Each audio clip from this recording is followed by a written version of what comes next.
और 9 के 9 विधायक हार कैसे सकती है समाजवादी पार्टी? ईवीएम का खेला हो रहा है। मैं सुप्रीम कोर्ट के जजेस से कह रहा हूं कि आप ही बता दो भाई कि आप ईवीएम कैसे काम करती है जानते हो? उसके ईवीएम अगर है तो आप बीजेपी को नहीं हरा सकते, किसी कीमत पर नहीं हरा सकते। बैलेट पेपर से चुनाव हो जाए तो बीजेपी के साथ साथ इनका पूरी तरह से समापन हो जाएगा। सर, आप लोग कहते हैं कि भाजपा को लोग पसंद नहीं करते हैं, दोनों सीट से फिर दोबारा भाजपा सीट निकाल रहे हैं, क्या रीजन? कौन सी दोनों सीट से?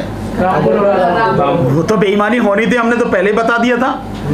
और मैं क्या कह रहा हूं, ये तो आज दिन भर न्यूज चलती रही है कि धर्मेंद्र यादव जी स्वयं कह रहे हैं कि ईवीएम से छेड़छाड़ हो रही है, ईवीएम का खेला हो रहा है।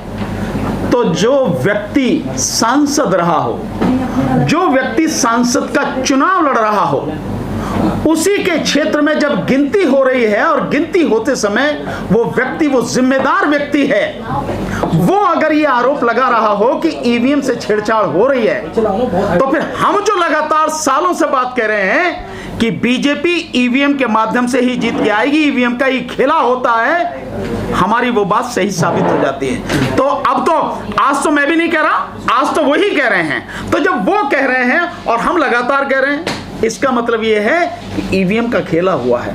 मुझे आप ये बताओ भी 3 महीने पहले चुनाव हुए हैं, मैं आपसे जानना था, ये लॉजिक है, आम हर व्यक्ति को इस बात पे विचार करना चाहिए कि अभी 3 महीने पहले चुनाव हुए हैं। आजमगढ़ में 9 के 9 विधायक समाजवादी पार्टी के, 9 के 9 विधायक। और वहां पे जो गणित है, आप उस गणित को आप समझ लीजिए।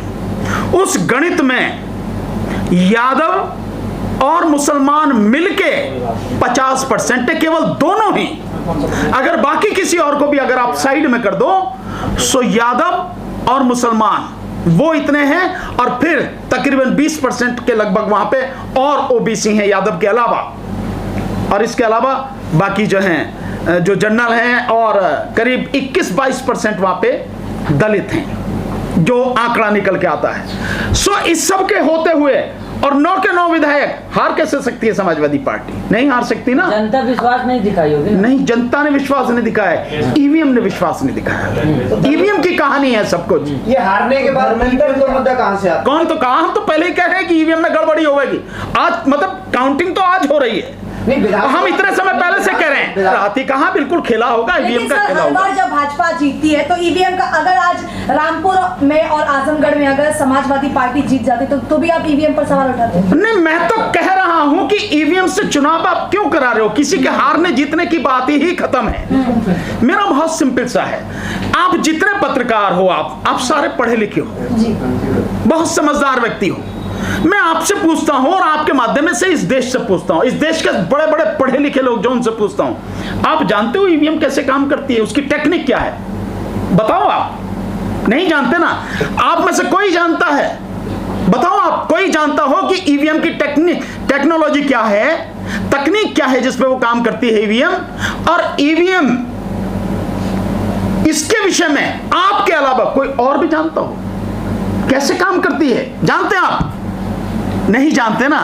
आप बता नहीं रहे हैं, लेकिन आपकी चुप्पी जो है इस बात को सिद्ध कर रही है कि आप जानते हैं कि ईवीएम की टेक्निक नहीं जानते और ईवीएम कैसे काम करती है आप नहीं जानते। और मैं कह रहा हूं लगातार कि इस देश में सबसे ज्यादा पढ़े लिखे तो सुप्रीम कोर्ट के जज हैं। मैं सुप्रीम कोर्ट के जजेस से कह रहा हूं कि आप ही बता दो भाई कि आप ईवीएम कैसे काम करती है जानते हो? उसकी टेक्नोलॉजी क्या है जानते हो? नहीं जानते। सुप्रीम कोर्ट के जजेस, इस देश की 24 हाई कोर्टों के सैकड़ों की संख्या में जजेस हैं, वो उनका पूरा स्टाफ, सारे एडवोकेट, सारे डॉक्टर, सारे professor, engineer, except software engineer जो चंद हैं, उनके अलावा बाकी जितने भी इस देश में पढ़े लिखे ग्रेजुएट हैं, जो 17 करोड़ डिग्रीधारी बेरोजगार हैं पढ़े लिखे, उनसे पूछ रहा हूं, इस देश के हर व्यक्ति से पूछ रहा हूं, जानता है कोई ईवीएम की टेक्नोलॉजी क्या है, कैसे काम करते? नहीं जानता। तो देश में संविधान के द्वारा जो चुनाव प्रक्रिया है, जो बिल्कुल निष्पक्ष, पारदर्शी, शब्दों को सुनना आप, निष्पक्ष, पारदर्शी और स्वतंत्र होनी चाहिए, वो प्रक्रिया उस तरह से हो रही है जिसके विषय में देश की जनता ही नहीं जानती है। कहां तक सही है ये? क्यों ईवीएम का इस्तेमाल किया जा रहा है? तुमसे ज्यादा पढ़े लिखे लोग, तुमसे ज्यादा क्वालिफाइड लोग, तुमसे ज्यादा टेक्नोलॉजी में आगे, तुमसे ज्यादा हर चीज में आगे, दुनिया को जो अपने ढंग से चलाते हैं, उन देशों ने ईवीएम को छोड़ दिया। तुम इसको क्यों पकड़े हो? क्यों बीजेपी छोड़ती क्यों नहीं है? बीजेपी 2014 से पहले इतनी जबरदस्त तरीके से इसका विरोध किया था ईवीएम का। उसके एक, मैं बार बार इस बात को रिपीट करता हूं, कहता हूं बार बार, कि उसके एक सांसद ने, जीवीएल नरसिम्हा ने 246 पेज की किताब लिखी है, डेमोक्रेसी एट रिस्क, ईवीएम हटनी चाहिए, उसके विषय में। वही पार्टी क्यों पकड़े हुई है ईवीएम को, छोड़ते क्यों नहीं? इसलिए मेरा कहना है कि ईवीएम अगर है तो आप बीजेपी को नहीं हरा सकते, किसी कीमत पर नहीं हरा सकते। सर, पंजाब में भी उपचुनाव हुआ है, वहां पर एक सीट से कांग्रेस और एक सीट से आम आदमी पार्टी जीती है, तो वहां पर क्या फर्क पड़ता? क्या फर्क पड़ता? आम आदमी पार्टी किससे जीती है? लोकसभा से, जिससे भगवंत मान रहे होंगे। और आम आदमी पार्टी है क्या?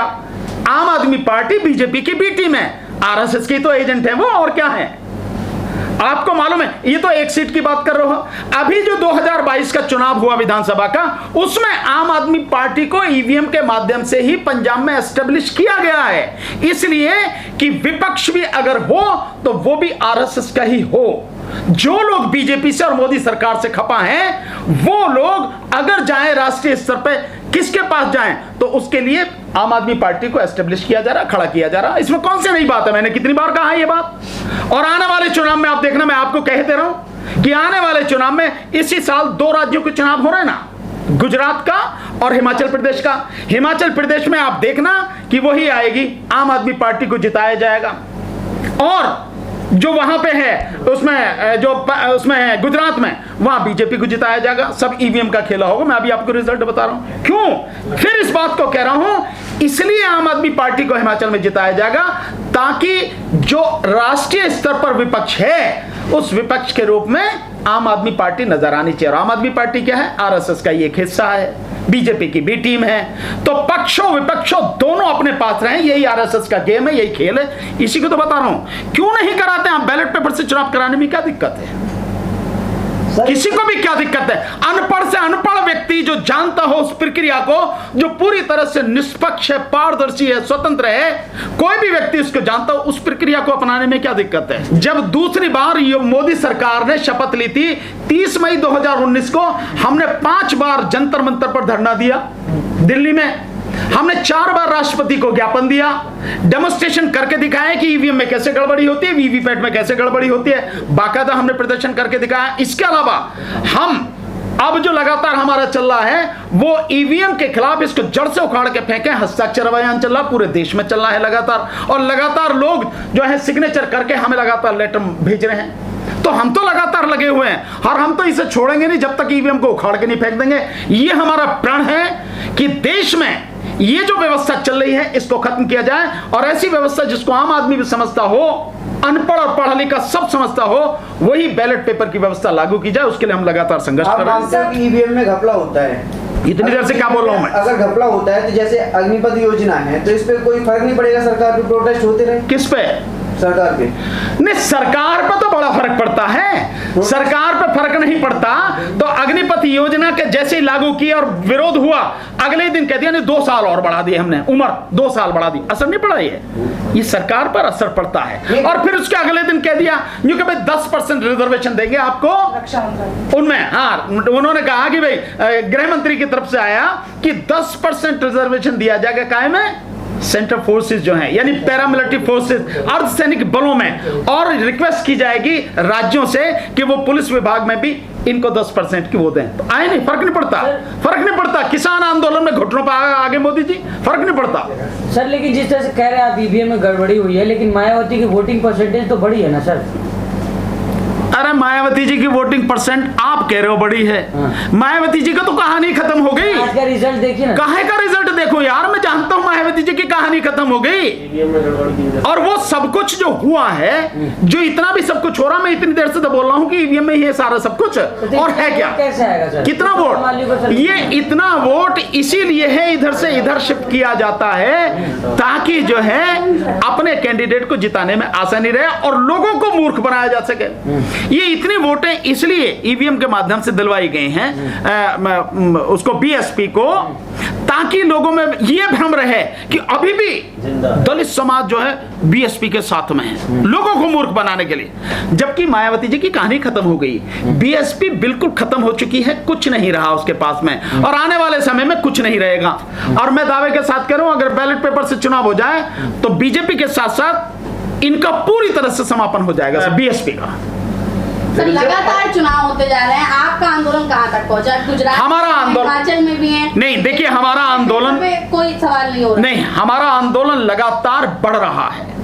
हो सकता है लोगों को लगे कि स्पीड धीमी है, लेकिन हमारा आंदोलन लगातार बढ़ रहा है, क्योंकि लोगों को कन्विंस करना निश्चित रूप से थोड़ा समय लगता है, पर लोग धीरे धीरे अब कन्विंस हो रहे हैं। एक समय तक ही, जिस समय हमने आंदोलन शुरू किया, उस समय बड़ी मुश्किल से 4 में से 1 व्यक्ति जो है ईवीएम के विषय में चर्चा करता था, लेकिन आज स्थिति यह है कि आज 3 में से 2 व्यक्ति ईवीएम के विषय में चर्चा कर रहे हैं, और लगातार ये आंदोलन बढ़ता और फैलता चला जा रहा है। और मुझे विश्वास है कि जिस तरह से लोगों का सहयोग मिल रहा है, हम लोग जिस तरह से काम कर रहे हैं, एक दिन इस देश में सरकार को नहीं तो सुप्रीम कोर्ट को ईवीएम को हटाना ही पड़ेगा, कोई रास्ता उनके पास बचेगा नहीं।